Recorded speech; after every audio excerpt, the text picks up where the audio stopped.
Everyone is talking about the budget this week. The Escom board wanted 100 billion rands of its 450 billion rand debt taken over by government. Instead, what they got from Finance Minister Tito Mboweni was support to the tune of 150 billion over a 10-year period, but there was a caveat. Chief amongst them is the appointment of a reorganization officer. We all know there's a retrenchment officer. Welcome to Political Capital. I am Karabole Tata, and tonight we dissect Tito Mboweni's first full budget and ask what happens if the Escom strategy does not take shape, and is the country still beholden to Escom and its growth. And in the second half of the show, we will bring you some of the highlights and lowlights and the review outside of Parliament. Steps there by my colleague, Fifi Peters. But first, considering the downside risk, why is the growth projection still so optimistic by the National Treasury? Peter Attard Montalto is head of capital research at Intellidex and joins me now from London via Skype. And also with us is Dr. Gossel, who's an associate professor at the UCT School of Business. Gentlemen, to you both, I thank you, and I begin by asking, did the conditions that the minister put on Escom go far enough? And what happens if their strategy doesn't come together? Aren't we still beholden to keeping the lights on? Peter, you first. Well, we don't really know what the conditions are, and this is part of the problem. We're continually told to keep waiting. Though what does seem to be occurring is that Treasury basically is grasping the SOE problem by the neck, in particular Escom, and is, I think, trying to wrest a lot of control from the rest of government by putting in place the supposed conditionality. But we'll have to wait to see what conditionality really is. If it includes, for instance, political red lines such as no job cuts, no retrenchments, and that's certainly not a positive. Pushing through 20 billion of cost cuts, which was mentioned in the budget, could be positive, but the problems are very, very deep, and this conditionality is going to have to be very detailed and made public, because I think we should realize that National Treasury can never really apply this conditionality. They can't cut off now future funding, or else it really would be a death knell for Escom, and so markets are going to have to police this instead. Peter, what would you have liked to hear from National Treasury? What should they have done vis-a-vis what they actually did? Well, in terms of overall how you squeezed Escom into the fiscus, I think they did actually a very, very good job. Clearly, panicking cabinet allowed them to undertake very deep cuts, particularly to the public sector wage bill. Some 30,000 public sector workers will be removed from the payroll through early retirement and attrition over the coming years. But basically, the problem on Escom is that we don't know what the policy is still. The budget speech said that the new CRO will be there to implement the presidential task team recommendations, but we still don't know what they are. And that's why I think it's very urgent that a white paper is released detailing what those recommendations were, what the Treasury conditionality is now. So it's really about transparency and then ultimately credibility. I think what was slightly lacking yesterday, but is somewhat outside of Treasury's control. Mr. Gossel, I'll come to you. Yesterday's budget was really supposed to teach Escom a lesson. We were supposed to see the toughness of government coming to the fore and letting management really know that there are consequences to how the entity is run. What we found vis-a-vis what Jabu Mabuza wanted, which was 100 billion rands off the Escom debt books and being transferred to government. Instead, they got 150 billion over 10 years. Was this a win budget for Escom? No, I think in this current climate, it's impossible for the budget to actually contribute very much in terms of policy direction in the near term, mainly because it's an election year. So this was effectively an election budget.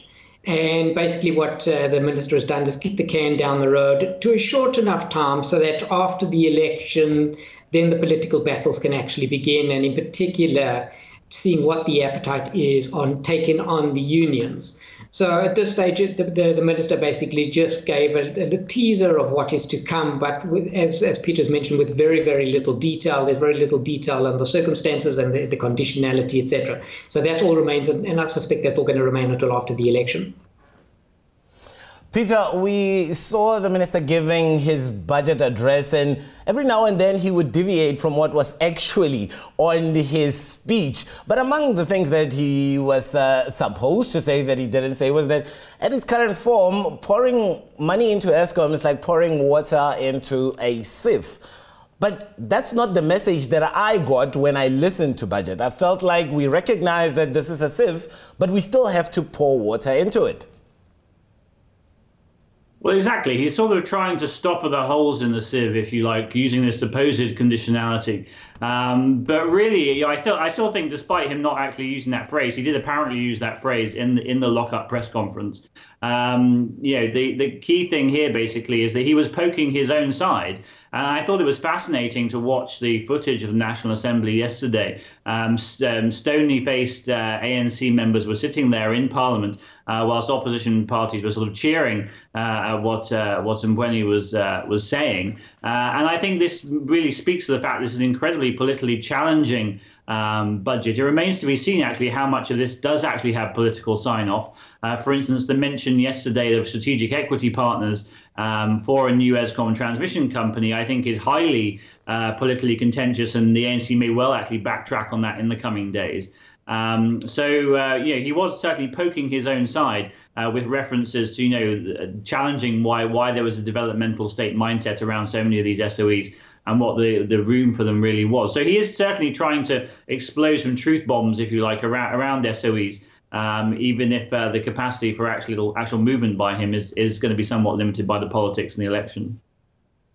Sean, let me bring you in here. We heard great election year budget speech, if you will, by the finance minister. Things like Escom made the debt and Escom must pay the debt. I mean, politically, in an election year, that sounds good and well, but not if you're giving them 150 billion. Well, yes, bearing in mind that 150 billion is rolled out over quite a few years, and quite a lot of political developments can derail or change that in any way. So it remains to be seen how that effectively rolls out and what that is related to. I think the main point of the budget as an election speech was very much, as Peter said, telling the state-owned enterprises and the ministers associated with those state-owned enterprises, who were none too pleased with what they were hearing, that there is tough times ahead. South Africa's current fiscal crisis means that the way things have rolled out over the last few years is not going to continue and cannot continue. And whether there's the political appetite, and when I say political appetite, I'm effectively speaking of the factionalism within the governing party itself, which is likely to be heightened in the coming months. Is there an appetite among the Ramaphosa faction to take on both the remnants of the Zuma faction as well as the alliance partners in restructuring these SOEs? And I think that's largely what much of the signaling was around yesterday's speech, is giving an indication just how tough the coming battle will actually be. And it remains to be seen whether the governing party will have the resolve to follow through.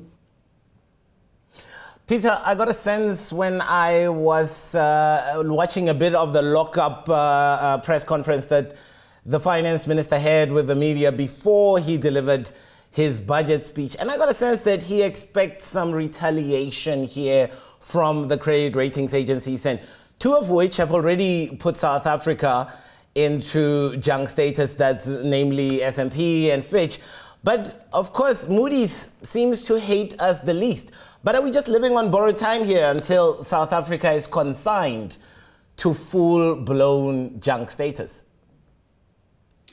Well, I think broadly what was announced yesterday and the sort of underlying fiscal weakness is already basically priced in by both S&P and Fitch, so not expecting any particular reaction from them after yesterday. For Moodys, it's really a challenge here. I mean, the brief statement they put out yesterday indicated they weren't particularly happy. But Moodys will travel to South Africa during March, will be shown around, be treated very nicely, I'm sure, and have some very nice South African steak dinners and wine to try and sort of ensure they're on side. But ultimately, I think the real problem here is that there is no fiscal room for manoeuvre left. And I think that's what will particularly worry Moodys. Basically, both the revenue policy cupboard, the expenditure cuts cupboard of what can easily be cut in future is now totally bare. And I think that's ultimately what will drive an outlook cut by Moodys at the end of March, with an actual cut then to come at the end of the year. But remember, Moodys has given a huge amount of benefits out and could well be won back on side by a few extra promises around Escom, around the credibility of the bailout package when they do travel South Africa. So an outlook cut is far from a done deal. Sean, let me bring you in here because, I don't know, this seems to be a bit of a mismatch, if you will, but the politics don't augur well for the ruling party in this instance. I mean, South Africa's debt to GDP will peak at around 60% in 2023-24 financial year. My question is, when you look at the trajectory of borrowing, namely on behalf of underperforming state-owned entities, what do you make of the IMF's proposal that South Africa should actually consider a debt ceiling? Well, the difficulty that we're sitting with is, in particular, is around that 60%. It's a SADC requirement as well. It's not just South Africa. And the reason for the circumspect around this number and the fear that we are going to be breaching this boundary is that if you look at us historically, we've been talking about consolidation for many years. And as we've been talking about consolidation, now our debt to GDP has been steadily rising. So I can understand from Moody's perspective and the IMF's perspective, etc., there has to come a point in time where we need to start making the tough decisions. And if we keep on promoting or kicking the can down the road eternally, which is what we've done for the last few years, eventually we're going to run out of room, and the rating agencies and other stakeholders will run out of patience. And we very fast are reaching that point.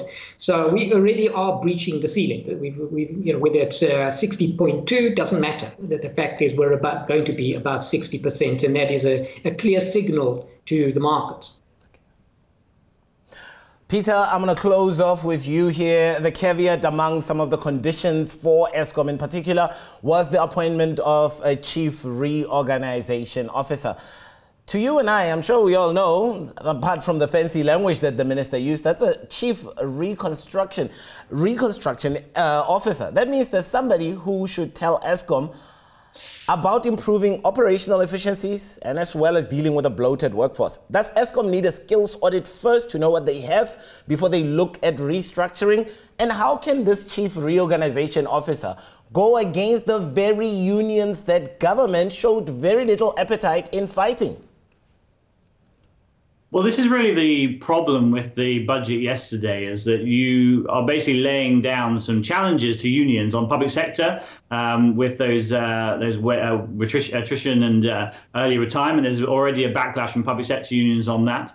But then there's been red lines around Escom, and I think that was where the NEC meeting that happened at the end of January was so important. They laid down red lines, which then were adopted by Cabinet on no job cuts beyond attrition at Escom. And let's keep in mind what the World Bank has said. They've said that there are 27,000 more workers at Escom than there should be for it to be in line with international norms. And through this whole restructuring process, that excess labour is going to have to be put somewhere, and it's going to be a massive burden on that new entity, most likely the new generation company. And I think ultimately any CRO that's appointed will have to be working within those red lines. Will be very constrained actually of what they can actually do, or will find themselves out of a job probably pretty quickly.